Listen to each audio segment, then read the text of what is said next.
Thanks for joining me on Life and Surround. Today I'm just going to do a quick happy birthday to an amazing musical talent and a bit of a trailblazer.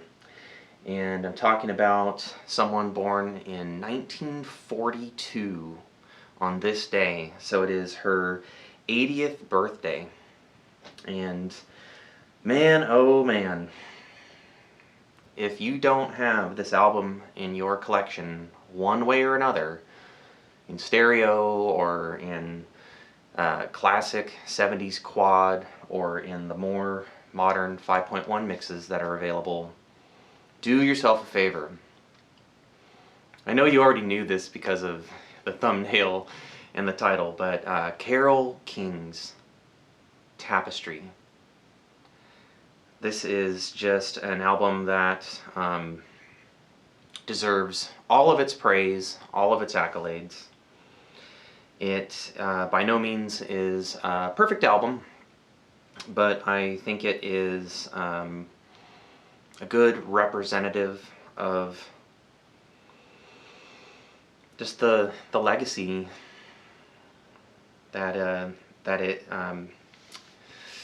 it embodies. You know, it's the pinnacle of Carole King's commercial success, and it has just some ultra classic songs that are standards now, and in one form or another were standards even before this album was made. Carole King's Tapestry. I mean, I feel the earth move, so far away, it's too late. You've got a friend. Will you love me tomorrow? Smackwater Jack, Tapestry, the title piece, and You Make Me Feel Like a Natural Woman.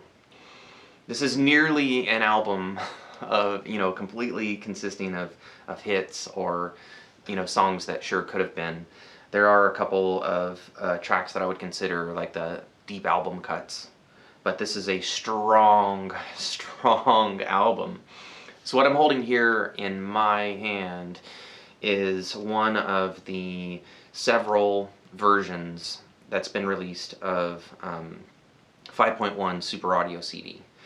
You can get it in the deluxe, Japanese 7-inch packaging, and this is one of the just normal jewel case in a slip sleeve, and a cardboard slip sleeve versions.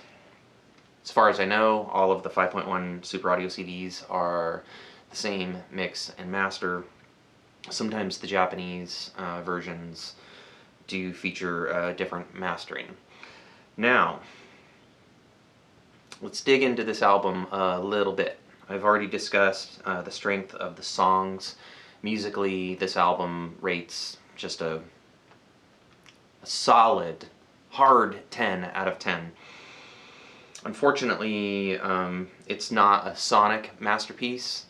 The vocals seem to have been recorded either on maybe equipment that was having a little bit of difficulty, or maybe a little hot, or they could have just been going for kind of an edgy, rough sound, like the Beatles and the White Album. But I can make it through this album without, any kind of ear fatigue, and I find the songs and the arrangements, the instrumentation, and the performance, including the vocals, to be pleasing, but there is kind of this quality that some people, have called distortion, or, I really can't quite put my finger on it. But yeah, there's a bit of a harshness that certainly would be roundly criticized in like a classical or a jazz recording.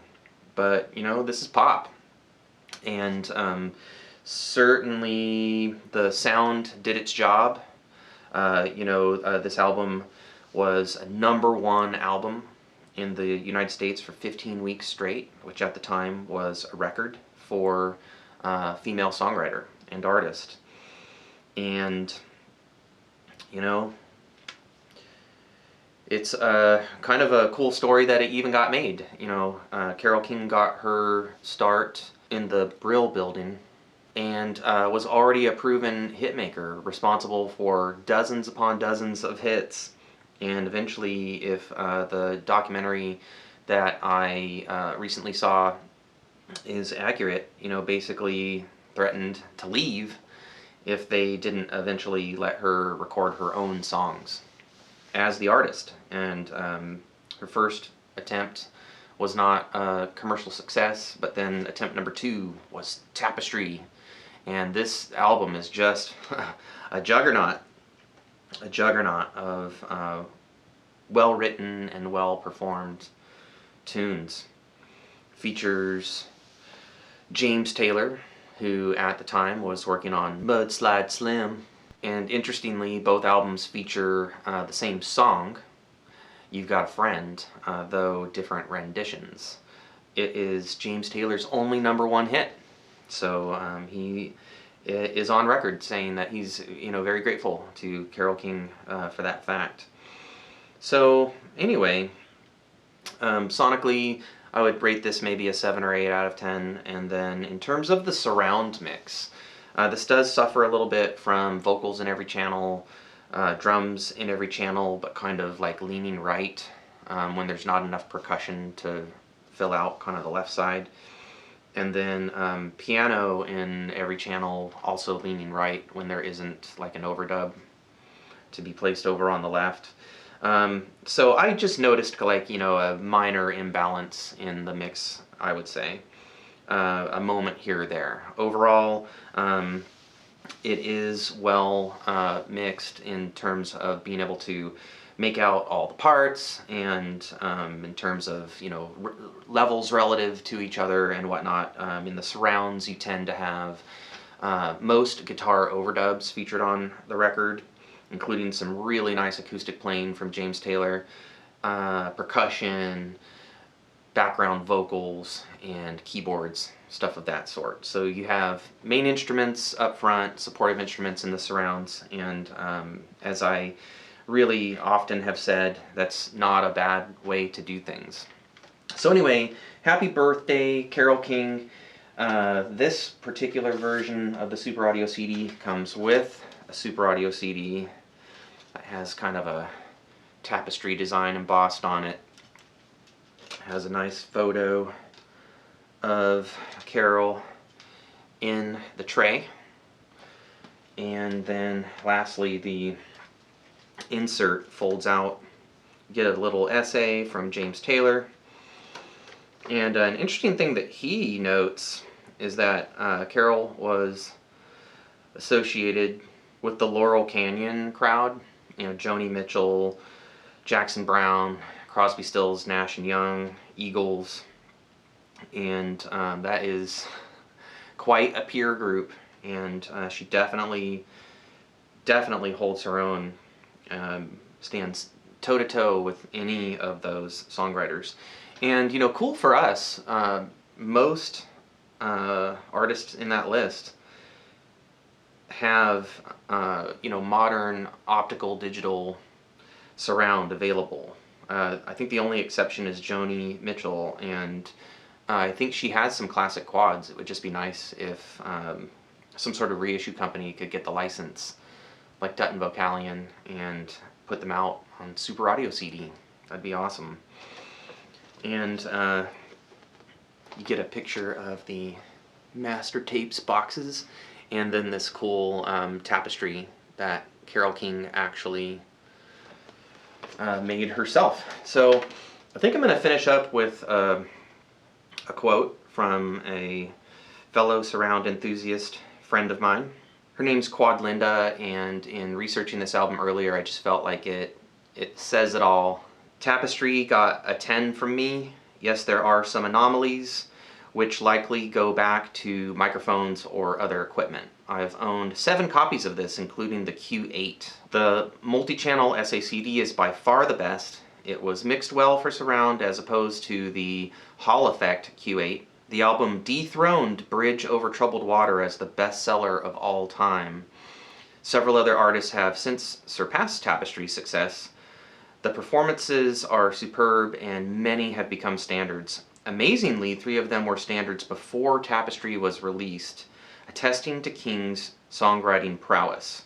The album and cover evoke how it felt to be a young woman in the late 60s, early 70s, with the burgeoning women's movement. Love the bare feet and cat on the cover. Which songwriter has had songs covered by the Beatles, the Byrds, Blood, Sweat and Tears, Aretha Franklin, James Taylor, the Monkees, Herman's Hermits, Laura Nyro, and Barbra Streisand? Yes, it's Carole King. As acclaimed as she is, she may still be underrated. And it's signed Linda, Quad to Feminist. So anyway, Linda, I sincerely hope you don't mind me quoting you. Obviously this post is in the public domain, so I assume not. But your words really just inspired me, and like I said, you know, kind of says it all for me. This is an album you should have in your collection. It is hopefully a super audio CD you should have in your collection. If you don't have surround installed at home, I encourage you to. It really can place you in the music in a more immersive and involving way. So I wanted to bring this album to your attention on the 80th birthday of Carole King, and you know, my life is more enriched because of her work, and I know that that's true of so many others, so she's well worth a mention on this and any other music channel. So I appreciate you watching. Don't forget, give a thumbs up if you like this video, subscribe, ring the notification bell if you haven't. Leave your comments below, anything that you would like to share with everyone else. All of that helps the health of this channel and helps get the love of surround music out to more people. And that can help them live life in surround.